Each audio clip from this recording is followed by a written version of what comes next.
They look at me and think I'm stupid. One who cannot simply learn. They point at me and say I'm lazy. Want to let the school books burn every day. I am dyslexic and ये मुझे पता लगा around 20 years के insane torture के बाद। Now you might be wondering dyslexia होता क्या है? इसका अलग अलग जगह बहुत अलग अलग डेफिनेशन है। गूगल पे इसका डेफिनेशन है dyslexia is a lifelong neurodevelopment learning disorder that affects reading, learning and spelling. It's involved difficulty in processing language, mapping speech of the sounds and blah blah blah. But अगर मैं इसको simple way में explain करना चाहूँ तो मुझे एक इसका बहुत प्रैक्टिकल एग्जाम्पल मिला है। We all read lot of books.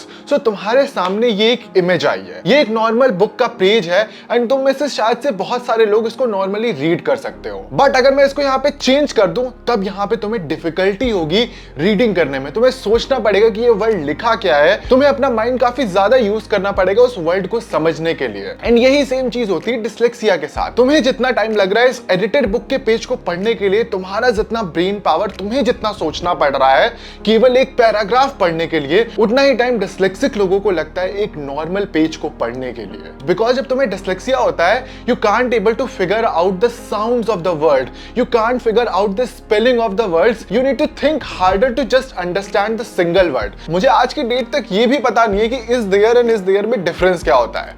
मुझे पता है कि दो देयर एग्जिस्ट करते हैं एंड मुझे इन दोनों को डिफरेंट जगह पे यूज करना है, बट आज तक करेक्टली मैंने इनको किस जगह पे यूज किया है आई हैव नो आइडिया। अब जो वर्ड्स, जो मीनिंग, जो सेंटेंसेस तुम्हारे लिए बहुत ज्यादा इजी है प्रोसेस करना अपने ब्रेन के अंदर, डिस्लेक्सिक लोगों के लिए वो उतना ही ज्यादा टाइम टेकिंग होता है। तुम कभी भी किसी पेज को या फिर किसी सेंटेंस को देखोगे, तुम उसको इंस्टेंटली डिकोड कर लेते हो अपने ब्रेन के अंदर एंड तुम्हें उसका मीनिंग पता चल जाता है। बट डिस्लेक्सिक लोग उसको जल्दी रीड भी नहीं कर पाते हैं बिकॉज उन वर्ड को पहले साउंड के अंदर कन्वर्ट करना पड़ता है, फिर उन साउंड्स को कंबाइन करना पड़ता है एंड देन उस वर्ड को प्रोसेस करना पड़ता है उसका मीनिंग जानने के लिए। Let's take the example of cat, CAT, cat. C, इस सिंबल को एक अलग साउंड मिला है, ए को एक अलग साउंड मिला है, टी को एक अलग साउंड मिला है, बट जब हम तीनों को कंबाइन करते हैं तो कैट, तब ये एक डिफरेंट साउंड क्रिएट करता है। एंड डिस्लेक्सिक लोग जल्दी वर्ड्स को कंबाइन करके उसका साउंड ही फिगर आउट नहीं कर पाते हैं, मीनिंग तो बहुत दूर की बात है। सो यहाँ I try to explain you कि बेसिक डिस्लेक्सिया का मीनिंग क्या होता है, कैसे वर्ड्स फिगर आउट करने पड़ते हैं एंड कैसे उनको कंबाइन करके मीनिंग क्रिएट करना पड़ता है। But now I want to talk about real words problem, disadvantages and advantages भी। या डिस्लेक्सिया से कुछ एडवांटेजेस भी लाइफ में ऐड हो जाते हैं। डिस्लेक्सिया से बहुत ज्यादा रियल वर्ड्स प्रॉब्लम होते हैं, लोगों को ये रियलाइज भी नहीं होता है, बट जिस पर्सन को डिस्लेक्सिया है एंड अगर उसको पता नहीं है कि उसे डिस्लेक्सिया है, so you will face a lot of fucking problems. And ये सारी चीजें स्टार्ट हो जाती हैं बचपन में बहुत ज्यादा जल्दी। लाइक इफ तुम्हें डिस्लेक्सिया है तो तुम जल्दी से वर्ड्स को प्रोनाउंस नहीं कर पाओगे, तुम इतनी जल्दी याद नहीं कर पाओगे वर्ड्स को, तुम इतनी जल्दी मेमोराइज नहीं कर पाओगे एंड इसी वजह से तुम स्कूल की क्लासेस में पीछे रह जाओगे। अगर मैं तुम्हें एक इसका बहुत अच्छा एग्जांपल दूं, मान लो क्लास के अंदर 20-30 स्टूडेंट्स हैं, उन 20-30 स्टूडेंट में केवल तुम्हें डिस्लेक्सिया है, टीचर कुछ बोर्ड के ऊपर लिख रहा है एंड वो कोई चीज एक्सप्लेन कर रहा है, तुम वहां पे उन वर्ड्स को प्रोसेस भी नहीं कर पा रहे हो। उसने एक सेंटेंस लिखा एंड एंड में बोल्ड फाइनल किया, तुमने केवल उसका 50% प्रोसेस किया है, माइंड के अंदर तुम्हें समझ में आया है, बट तब तक टीचर जाके पूरा बोर्ड दोबारा से रब कर देता है एंड वो रीस्टार्ट कर देता है। अब बिकॉज उन 20-30 लोगों में से केवल तुमको वहां पे समझ नहीं आया है, अब इफ तुम वहां पे बोलते हो कि मैम या सर मेरे को ये चीज समझ में नहीं आई है, बट बाकी सारे स्टूडेंट्स को वो चीज समझ में आ गई है, तब वहां पे तुम्हारा मजाक बनाया जाएगा। And this is very very fucking common because ये मैंने लिटरली अपनी क्लास के अंदर फेस किया है, चाहे वो इंग्लिश का सब्जेक्ट हो, चाहे वो हिंदी का सब्जेक्ट हो, या फिर SST हो, या फिर साइंस, कोई भी सब्जेक्ट हो। जब टीचर कोई चीज एक्सप्लेन कर रहा होता है वो बहुत ज्यादा इजी चीज होती है, बट वो चीज केवल मेरे को समझ में नहीं आई है, बाकी पूरी क्लास को समझ में आ गई है, so I will feel embarrassed to just raise my hand and ask the question कि मेरे को ये चीज समझ में नहीं आई है। एंड उस टाइम पे मेरे को ये चीज भी पता नहीं थी कि मेरे को डिस्लेक्सिया है, that's why I take time to understand things. मेरे को वर्ड्स को साउंड में कन्वर्ट करना पड़ता है, उसके बाद उन उस साउंड से मुझे उस वर्ड का मीनिंग पता करना पड़ता, then only I can able to understand it, but मैं नहीं कर पाता and I was very embarrassed to just raise my hand and ask questions, because जब वो मुझे इतनी अच्छी सी चीज समझ में आई नहीं है, what I am going to write in the test, definitely that's not going to be right, then मेरे मार्क्स कम आएंगे, देन मेरा और मजाक बनेगा कि इसको तो कोई चीज समझ में नहीं आती है, and most of the teachers are not fucking capable, you can't expect anything from them. If तुम पर्सनली जाके बाद में उनसे क्वेश्चंस पूछते भी हो तो वो डायरेक्टली बोल देते हैं कि क्लास में पढ़ाया तो था, तुम कहाँ, तुम्हारा ध्यान कहाँ था, तुम सुन क्यों नहीं रहे थे, ब्ला ब्ला ब्ला 50,000 reasons, and they just fuck off from their job, and this is very very sad part. बहुत सारे स्टूडेंट काफी सारे मेंटल डिसऑर्डर से सफर करते हैं, बट टीचर्स को भी कोई आइडिया नहीं है, स्टूडेंट्स को भी कोई आइडिया नहीं है, उनके पेरेंट्स को भी कोई आइडिया नहीं है, बिकॉज सोसाइटी के अंदर इतनी अवेयरनेस ही नहीं है, जिससे वो स्टूडेंट का कॉन्फिडेंस काफी ज्यादा लो होता है। उसे ऐसा लगता है मेरे साथ कोई प्रॉब्लम है, मैं इतनी जल्दी चीजों को नहीं समझ पाता हूं, एंड वो अपने आप को डिफरेंशिएट करने पड़ता है पूरी क्लास से। देन सारे लोग मिलकर उसका मजाक बनाते हैं, टीचर्स, स्टूडेंट्स, सारे लोग। बहुत कम टीचर्स ऐसे होते हैं स्कूल के अंदर जो उस स्टूडेंट की हेल्प करना चाहें, otherwise most of the teachers in the Indian education system just make fun of the student because he can't able to just understand things which they can able to understand, and this is very very sad part. इसको मैंने face किया है, मुझे अभी पता है कि बहुत सारे ऐसे स्टूडेंट फेस कर रहे होंगे जिनको माइट भी आइडिया भी ना हो, बिकॉज 20 ईयर्स तक मेरे को भी कोई आइडिया नहीं था। मेरे को एक वीक पहले पता चला है कि I am dyslexic, and this is very insane, because जब मैंने अपनी पूरी ब्रेन पावर लगा दी, सारी रिसर्च कर ली, एंड मैं इस पोजीशन पे पहुंच गया कि मेरे को इस डिसऑर्डर के बारे में पता भी लगे, तब तक शायद से बहुत सारे लोगों के लिए देर हो चुकी होती है। वो इतने अच्छे से चीजों को समझ नहीं पाते, उनको लगता है मैं बेवकूफ हूं, मेरा IQ कम है, एंड ब्ला ब्ला ब्ला, बहुत सारे factors, and then these things leads towards suicide, unemployment and self doubt. So I have faced this in the real world। ये मैंने अभी केवल स्कूल का बात किया है, and school is just a one part of the life. Other than that, parents, siblings, friends, तुम्हें literally सबसे कंपेयर किया जाएगा, तुम्हारे मार्क्स सबसे कंपेयर किए जाएंगे, तुम्हारा इंटेलिजेंट टेस्ट किया जाएगा from the people who don't have the IQ of 20 as well, because तुम उस टाइम पे चीजों को समझ नहीं पाते हो, लोग तुम्हारा हंसी मजाक बनाते हैं, and you face this self doubt through out your life. Now let's talk about the disadvantages of dyslexia. Mostly सबसे ज्यादा प्रॉब्लम होती है डिकोड करने के अंदर ही। तुम कोई भी मेल टाइप कर रहे हो, तुम कोई भी मैसेज टाइप कर रहे हो, तुम कोई भी सेंटेंस रीड करने का ट्राई कर रहे हो, तब तुम वो इतनी ज्यादा फास्ट तरीके से रीड नहीं कर पाओगे। एंड ये सारी चीजें जब रियल वर्ल्ड के अंदर आती हैं, जब तुम किसी के सामने केवल खड़े हो एंड तुम्हें कोई बोल दे कि what is this written, just pronounce this word, ये मेरे साथ बहुत ज्यादा हुआ है, and I can't able to pronounce it instantly. मुझे लिटरली उसको समझने के लिए मतलब अराउंड 1 मिनट लग जाता है। When someone has given you some document और something and ask you to just read it and understand it, of course एक नॉर्मल पर्सन को काफी कम टाइम लगेगा, he can read fast and he can understand fast, but most of the dyslexic people will take time to just read it and then understand it। so ये सारी problems real world में आती हैं, when you go to the college, when you go to the office, when you work in real life, तब तुम्हें literally pronunciation and instant understanding को लेके बहुत ज्यादा self doubt होगा। तुम किसी से chat कर रहे हो, बात कर रहे हो, तुम most of the time समझ भी नहीं पाओगे what you are typing, you just type it, and बाद में अगर जब तुम्हें उसे रीड करोगे तब तुम्हें पता लगेगा कि यार ये मैंने क्या लिख दिया, इसका तो कोई सेंटेंस का मीनिंग ही नहीं समझ में आ रहा है। मैं अपने फ्रेंड से जब चैट में बात कर रहा होता हूँ, I write so fucking weird things in the chat, जो मुझे बाद में पता लगता है ये मैंने क्या लिखा था जब मैं उसे खुद दोबारा पढ़ता हूँ। And some of the people may understand it, and कुछ लोग तो डायरेक्टली रिप्लाई कर देते हैं जब उन्हें पता चल जाता है कि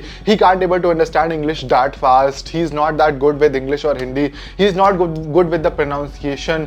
तब लोग मोस्टली इस चीज को बहुत ज्यादा एक अटैक की तरह यूज करते हैं, in real life as well, in chat as well, in mail as well. You have done one small mistake and उन्हें तुम पे अटैक करना है, then they will write in the chat or they will say go and use translator because you won't able to understand this, please go and use ChatGPT because the English is out of your league, and these are not one of two things। ये मैंने बहुत सारे लोगों से बहुत बार सुना है, and I always thought कि what is the problem with this, and I have literally took the courses of English and courses of Hindi, courses of just understanding things instant, मैं कैसे और बेटर कर सकता हूँ अपने आप को, मैंने इसके लिटरली कोर्सेज बाय करके सीखने की कोशिश करी है, but I have never realise कि ये एक प्रॉब्लम भी हो सकता है, एंड ये मुझे किस तरीके से इफेक्ट कर रहा है। एंड लिटरली मेरे आसपास जितने लोग हैं, A to Z जितने लोग हैं, किसी को ये चीज रियलाइज नहीं हुई, जिनसे मैं डेली बेसिस पे भी बात करता हूं कि Yash you might have dyslexia, and I am very very honest with you right now. ये पूरी तरीके से मुझे खुद से रिसर्च करना पड़ा, खुद से मुझे साइकाइट्रिस्ट के पास जाके डायग्नोसिस कराना पड़ा, एंड तब मुझे जाके पता लग पाया कि मेरे डिस्लेक्सिया है। Now let me tell you how your brain works when you have dyslexia. मैं बहुत ज्यादा सिंपल वे में एक्सप्लेन करने का ट्राई करूंगा, जितना मैंने रिसर्च किया है लास्ट 1 मंथ के अंदर। Your brain is majorly divided into 2 parts, left left and right. And mainly left part of the brain is responsible for analytical thoughts, language, science, logic, math. And left side of the brain dyslexic लोगों का बहुत ज्यादा slow work करता है. So when you listen something or you read something, वो तुम्हारे left side of the brain के अंदर जाता है and उसके बाद वो process करता है चीजों को and उसके बाद वो right side के brain को वो चीज ट्रांसफर करेगा एंड देन तुम्हें वो चीज समझ में आएगी. Brain is very very complex part, so मैं इसकी टेक्निकलिटी में नहीं जाऊंगा. अगर तुम्हें इसके ऊपर एक टेक्निकल वीडियो देखना है, डेफिनेटली तुम्हें यूट्यूब के अंदर काफी सारे वीडियोस मिल जाएंगे एंड मैंने एक शायद से वीडियो देखा था जिससे मैं इस थ्योरी को समझा था. मैं उसका लिंक डिस्क्रिप्शन में दे दूंगा, तुम जाके देख सकते हो. सो while your left side of the brain is working bit slow, तुम्हारा राइट साइड का ब्रेन काफी ज्यादा फास्ट वर्क करता है and that's what the advantage of dyslexia. Right side का ब्रेन मेजरली रिस्पॉन्सिबल होता है क्रिएटिविटी, म्यूजिक एंड आर्ट्स को लेके एंड जब तुम्हारा राइट साइड का ब्रेन ज्यादा पावरफुल होगा तब तुम बहुत ज्यादा क्रिएटिव हो सकते हो, which is a very good example for me because I am in the creative field. So ये चीज मेरे को बहुत ज्यादा हेल्प करती है क्रिएटिव थॉट्स के अंदर. मैं बहुत ज्यादा यूनिक आइडियाज सोच सकता हूँ, मैं किसी भी चीज को एक बहुत ज्यादा डिफरेंट पर्सपेक्टिव से देख सकता हूँ एंड मैं ही नहीं, जो भी डिस्लेक्सिया से सफर कर रहा है वो एक ही चीज को बहुत सारे डिफरेंट पर्सपेक्टिव समझ पाएगा एंड वो उस पर्सपेक्टिव से समझ पाएगा जिस पर्सपेक्टिव से एक नॉर्मल पर्सन कभी उस चीज को समझ ही नहीं सकता. Right now when I have researched about it, I know lot of people like Albert Einstein, Steve Jobs and बहुत सारे ऐसे famous creative people have dyslexia. Definitely they were able to use their dyslexia as a powerful tool for themselves and उन्होंने बहुत अच्छी अच्छी art discoveries and काफी कुछ किया है. So that's what a good part about dyslexia. You can able to think from a creative perspective, you can think critically, you can understand from very different perspective which most of people can't understand it and that can be your very good differentiator. And now I'm just going to talk about myself personally. I have faced dyslexia for last 20 years and मुझे 20 years में कभी realize नहीं हुआ कि I have dyslexia.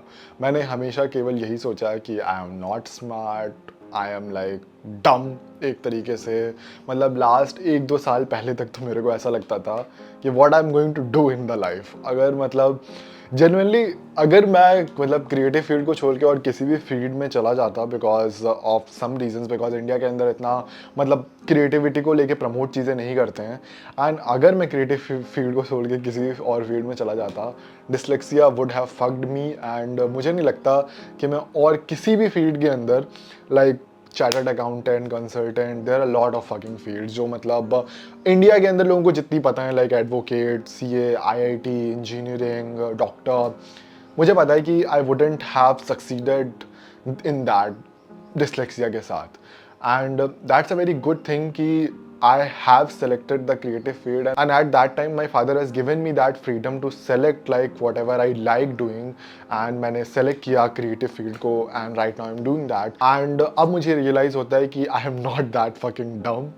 and there was a certain problem जो मुझे fix करनी चाहिए थी, जो मुझे बताना चाहिए था किसी को एटलीस्ट मेरे को कि yes you might have something with your brain, go to the psychiatrist, check it out, but nobody fucking told me this and I am damn sad about it. Not my friends, not my like people around the world because मैं बहुत सारी ऐसी जगह गया हूँ and मैं बहुत सारे ऐसे लोगों को जानता हूँ, the people who lives in the US, Canada, New Zealand and lot of other places. मैं उनसे बहुत ज़्यादा बेटर एक्सपेक्ट कर रहा था but they also haven't told me कि yes you should go to the psychiatrist and check it out. होता नहीं एक मेंटल डिसऑर्डर है तो तुम्हें एक बहुत डिफरेंट पर्सपेक्टिव से लोग देखने लगते हैं बट मैं एक चीज़ क्लियर आउट कर देना चाहता हूँ. डिस्लेक्सिया डजंट मीन कि your brain is not capable of doing some things which are not done and ऐसा नहीं है कि तुम बहुत ज़्यादा dumb हो. Your brain is very very good enough to do the things which other people are doing. It's just a language and instant understanding problem. So don't think if you have dyslexia or if you have any mental disorder कि you are the मतलब not the part of the world. Because मैं इतना जानता हूँ कि if you have mental disorder and you know about that mental disorder, you are definitely much better than all of the people who are living in this world. Because उस mental disorder को पता लगाना इतना ज्यादा tough है इस society के अंदर कि अगर तुमने वो चीज पता लगा ली, तुमने डायग्नोसिस कर लिया अपना, that's a hats off to you to be honest. And if तुम्हारे डिस्लेक्सिया है and you are watching this video, personally bro, nobody fucking cares and you have the capability to do anything personally. Just don't think like a dyslexia or any mental disorder as a pushback for your life or तुम career में कुछ achieve नहीं कर सकते. You can do anything you want instead of any mental disorder. अभी शायद से मुझे dyslexia का पता लगा है. Now I'll most likely start therapy और I take some medication if अगर कोई इसके लिए होती है। मैंने अभी इतना ज़्यादा इसके ऊपर रिसर्च नहीं है, मुझे लगता नहीं है डिसलेक्सिया के लिए कोई मेडिसिन होती है। I am not sure about it, but whatever I can do to improve myself I will definitely going to do it, and now I am aware about it. तो अगर कोई मेरे मुंह पे ऐसे बोलता है गो यूज गूगल ट्रांसलेट और गो यूज मतलब चैट जीपीटी और ट्रांसलेट दिस वर्ड्स और pronounce this, I like fuck off bro, you can do it, I can't, that's okay for me. Matlab, I don't give a fuck about you. And personally, if you have dyslexia or any mental disorder, don't give a fuck about anybody, bro. Matlab, just live your life. So yeah, now I'm aware about it. Friends, family, school के teachers and जितने भी लोग मेरे आसपास हैं, all of you, just fuck off personally. मतलब जितने भी लोगों ने मेरे से आज तक बोला है and who are watching this video कि you can't able to pronounce, you can't able to translate, I don't give a fuck about you, to be honest. So yeah, this was a video. I'm happy that I'm aware right now, and I'm bit of like sad and happy both कि ठीक है I have dyslexia, but I'm happy कि I know about it and I can do much better things in my life. I don't give a fuck about dyslexia right now. So it's just going to be part of my life. I will try to improve it, and let's see in the future if इसके ऊपर कोई update होता है, if I take any medications, so I'll definitely try to make the video on it. तुम comment section में बताना, and if तुम्हें कोई personal questions या फिर तुम्हें कुछ ऐसा जानना है in particular, तो you can mail me or DM me. कुछ तुम अपनी stories या फिर अपना experience share कर सकते हो comment section में, तो definitely share करना. And if you are one of the people who suffer from mental disorders, go to the psychiatrist definitely, and that's not any less than going to any other doctor.